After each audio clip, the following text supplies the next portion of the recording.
Se va a trabajar un ejercicio de estática, del tema estática de partículas, del libro Mecánica Vectorial para Ingenieros de Bill Johnston.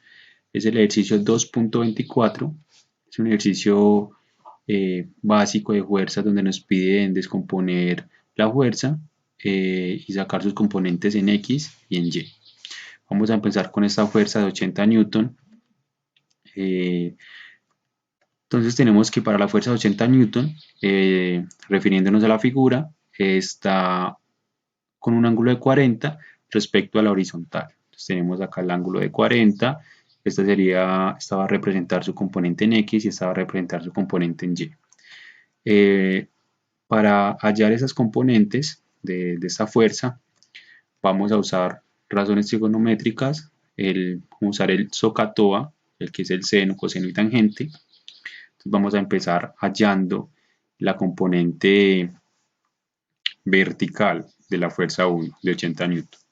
Entonces para la primera fuerza vamos a llamar que es F1Y, sería la fuerza que son 80 newton por seno del ángulo. ¿Por qué por seno del ángulo?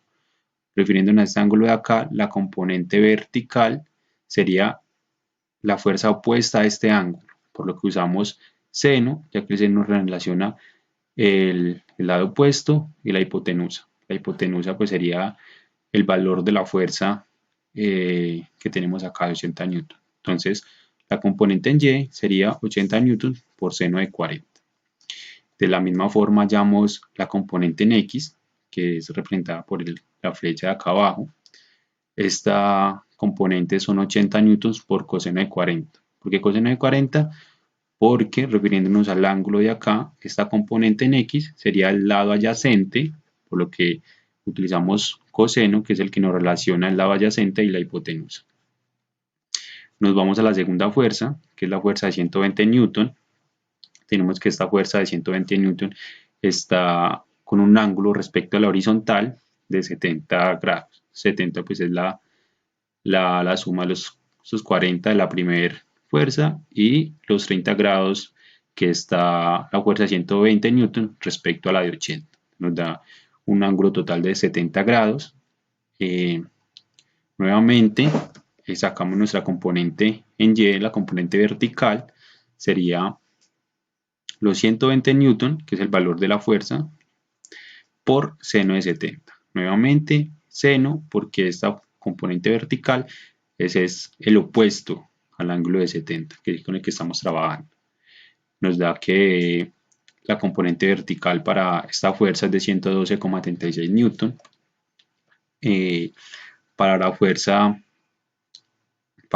en X, la componente en X de esta fuerza estaría 120 por coseno de 70. Nuevamente es coseno de 70 porque es que nos relaciona el lado adyacente con la hipotenusa, ya que la componente en X es adyacente al ángulo con el que estamos trabajando. Y nos vamos a nuestra última fuerza, que es la fuerza de 150 newton. Tenemos que esta fuerza está respecto a la horizontal con un ángulo de 35 grados. Y nuevamente lo mismo, trabajamos nuestra componente en Y, sería la magnitud de la fuerza, 150 newton, por seno de 35, que es ya que la componente vertical es el opuesto a este ángulo, por lo que usamos seno. Tenemos que esa fuerza es de 86 newton y realizamos lo mismo para la componente en X, pero esta vez usando coseno, ya que la componente en X es el adyacente a este ángulo con el que estamos trabajando. Acá cabe decir pues que estas dos fuerzas, refiriéndonos a esta fuerza de 150 newton, estamos encontrando la magnitud, pero no estamos teniendo en cuenta la dirección.